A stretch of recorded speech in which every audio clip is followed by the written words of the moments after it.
So this week we had some new survival games come out. We had Stone Rage, Night of the Dead, and Dual Universe. All three different from each other. We are going to cover Stone Rage first. So Stone Rage launched in early access on 8/28. It is basically like a prehistoric Rust, is the best way to put it. There are a lot of issues with it though. Like a ton of issues. You cannot mine. It's not in the game, like the animation isn't even there. You can get griefed really easily on a PvP server. They can actually just build in front of your base and block you in, because what you need to build the claims nobody can build around you is stones, and unless you want to pick up one stone like every 10 minutes on the beach, since you can't mine them, since that's not working, you're kind of screwed. There's plenty of invisible walls you run into in the game currently, because the entire map's not put in yet. And as you can see, you know, griefing's pretty easy. There's the animals. You don't really see any impact from the animals when they're hitting you or you're hitting them. Their AI is terrible, so you can just kind of stand from a distance and shoot them and they'll just die without really trying to attack you. They only really attack you if you get in real close to them. And there's no map and no way to actually find your body besides going and running around and trying to find it.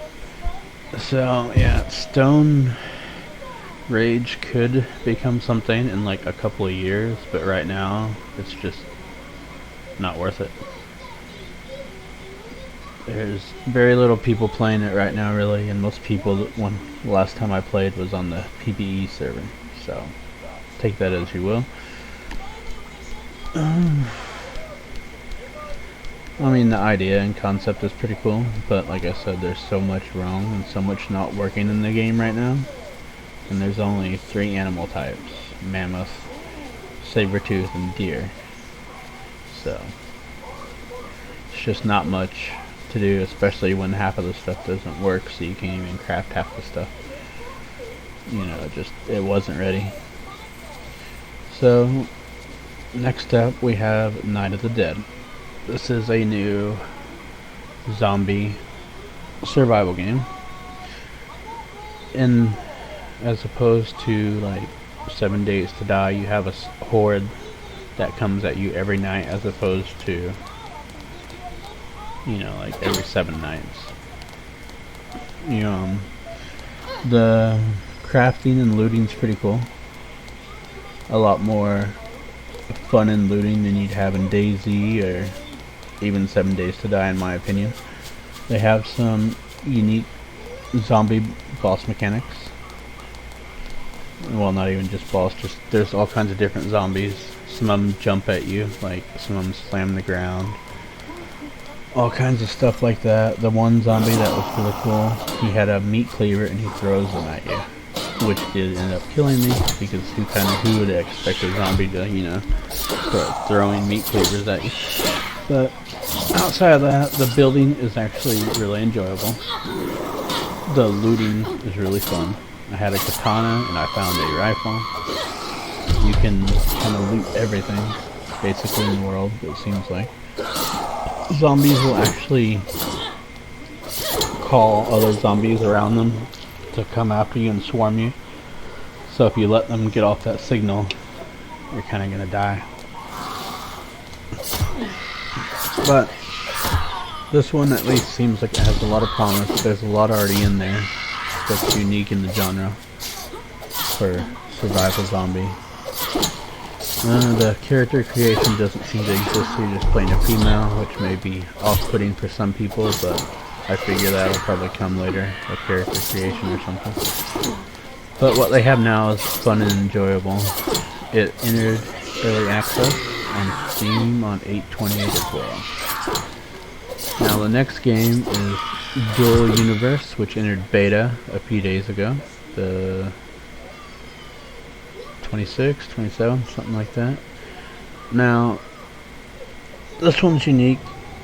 It's a space survival sandbox game. And it has the death of like Eve in terms of how you can learn stuff on your character talent wise and queue them up to train them. You can buy ships from vendors as well as sell materials in the market, or you can build your own brick by brick basically. So it's up to you. You can build bases. You're not tied to your ship, you're actually tied to your character where you walk around. You have a hovercraft that you get for free after doing the 45-minute tutorial. So far my only real issue is the tutorial is horrible. It's like 45 minutes of listening to a robotic Microsoft Word voice talk at you.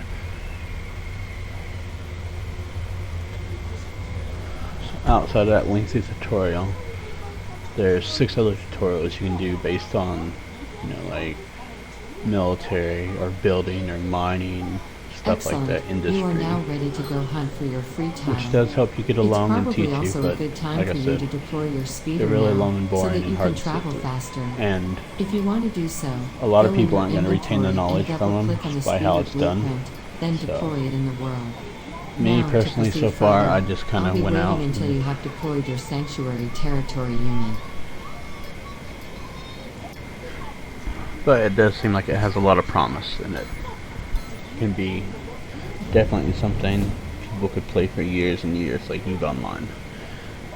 Basically, has the complexity and depth of EVE Online, but it's built more like Empyrion, Galactic Survival.